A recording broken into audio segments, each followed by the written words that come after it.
Yo, yo, yo. Welcome to another episode. Oh, actually, this is the first episode.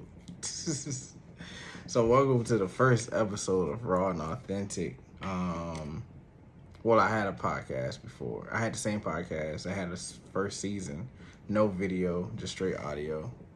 And you can probably still check that out if you're tuning in on Apple Podcasts or something like that. But from YouTube, probably the first video up or the second, besides the intro. But yeah, I'm your host, DJ Garvin, man. I'm really hoping that I bring some peace, some joy, some insight to you all today, as I want to touch on the topic of depression. So this week, actually, I actually experienced going to the doctor, my annual checkup or whatnot. And one thing that I was trying to get my levels done for my blood work and tested and all of these things in this annual checkup.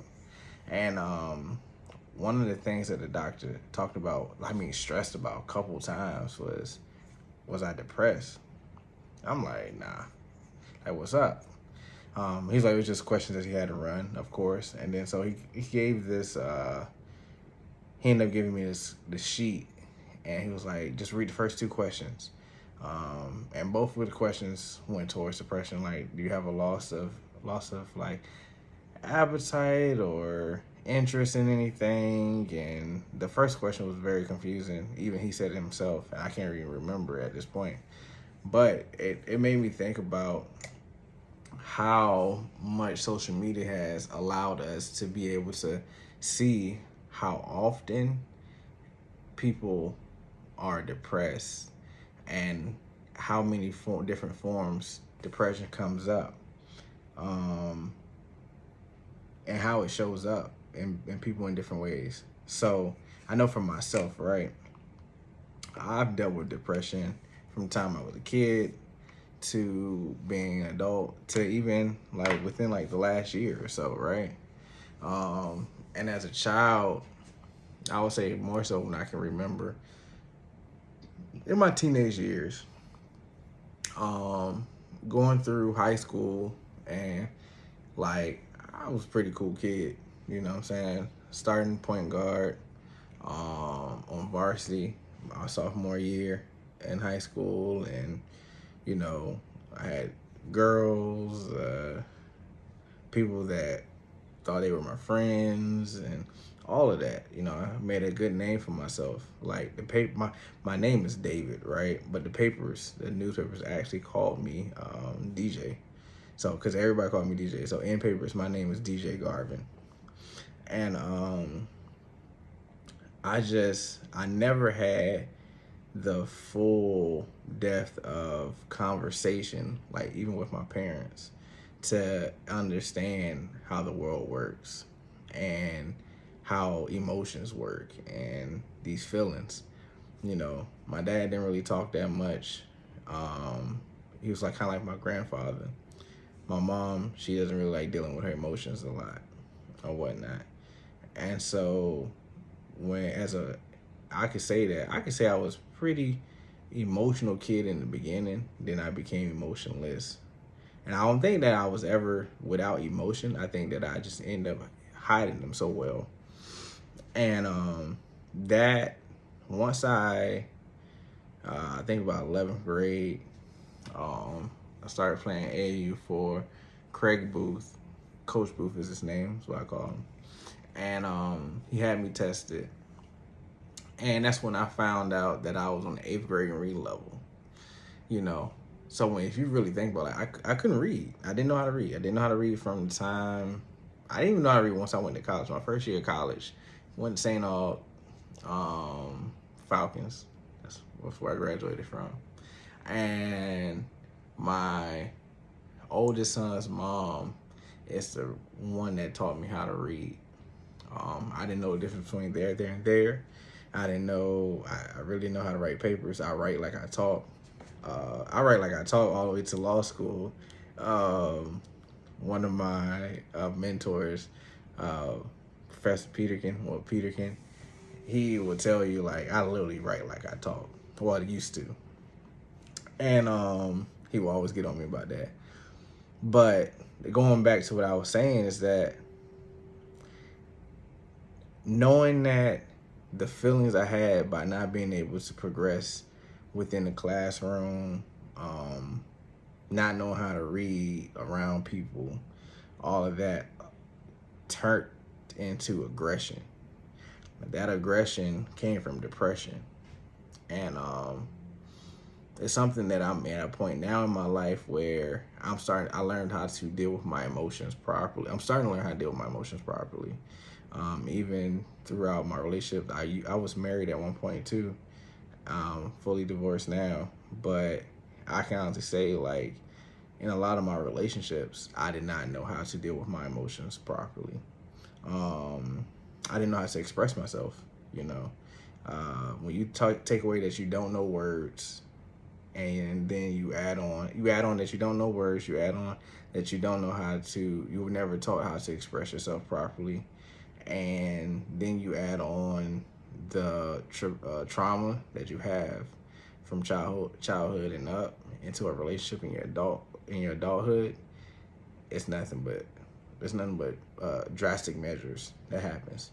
I used to have either very high times or very low times, and I remember in undergrad, my parents came down one time. I was out of the house at 17. So my parents came down, and I think at the time I had just had my son not too long before that, and my first son, my oldest son, and all I had in my fridge was waffles and Eggos. Like, one thing about it, like my son didn't miss a meal, but for me myself, I wasn't taking care of myself properly at all. But not understanding that, being in a fraternity, so being, cool kid on campus, well, even off campus, I lived off campus at the time. So that, working, being a father, all of these things, like, it was very heavy on me and caused me to go into a very, very deep depression. And so when my mom and them came down, they was just like, whoa.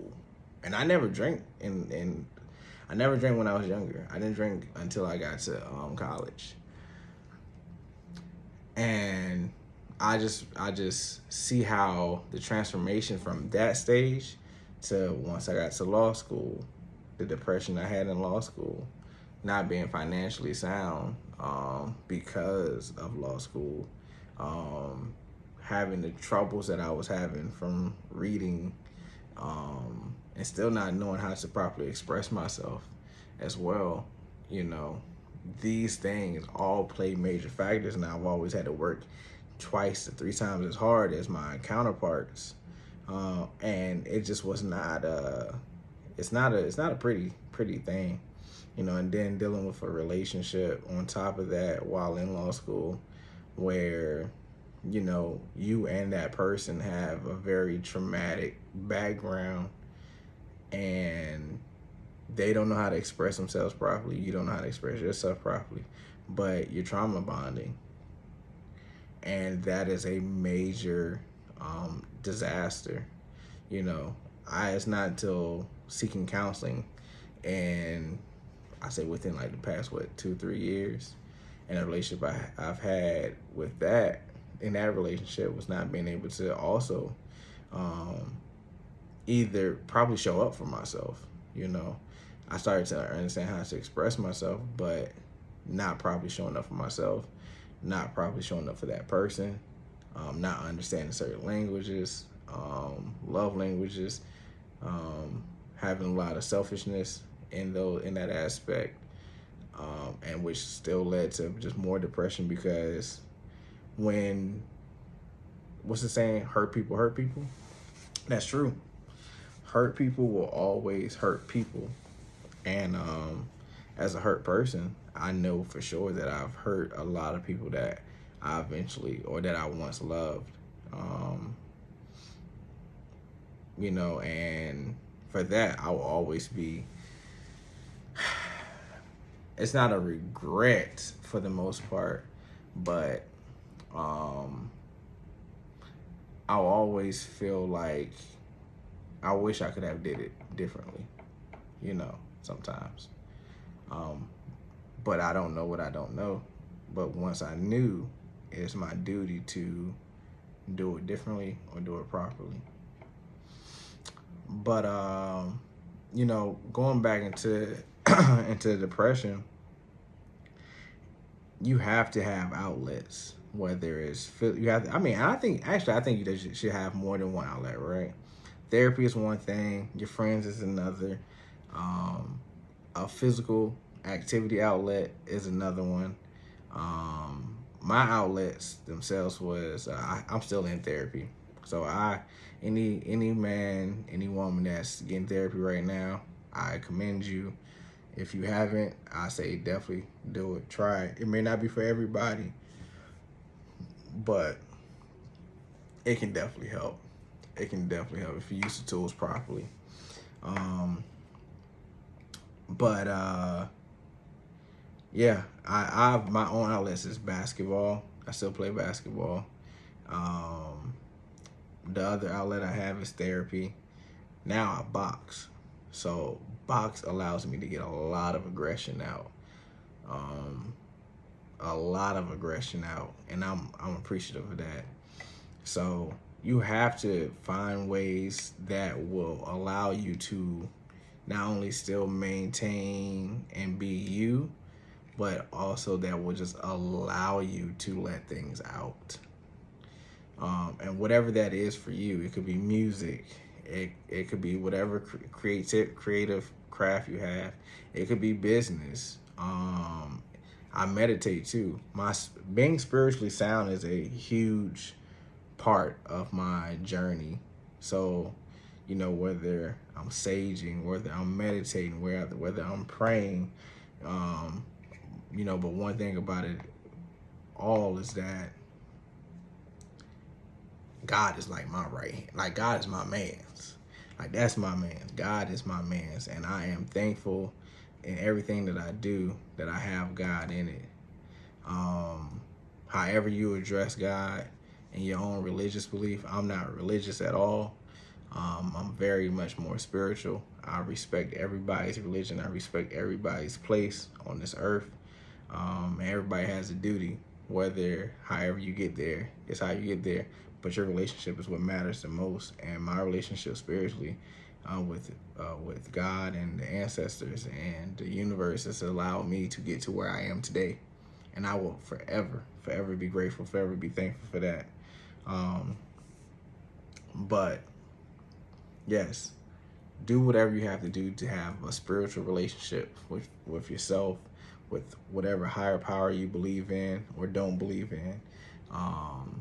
But as kings and queens and gods and goddesses, like I just want to inspire you. If I can do anything, is to inspire you to check in with yourself, check in with your loved ones, check in with God, check in every day. Don't let a day pass by where you don't know where you stand with you. And that's the major part. Know where you stand with you, because without you, there's nothing else. And if you have children, you have to show up for those children. You have to show up for yourself. And showing up for yourself means that you're going to show up for everybody else. If you don't show up for yourself, you can't show up for no partner. You can't show up for no kids. You can't show up for anybody. So you got to check in with yourself. You got to believe in yourself. You got to love yourself.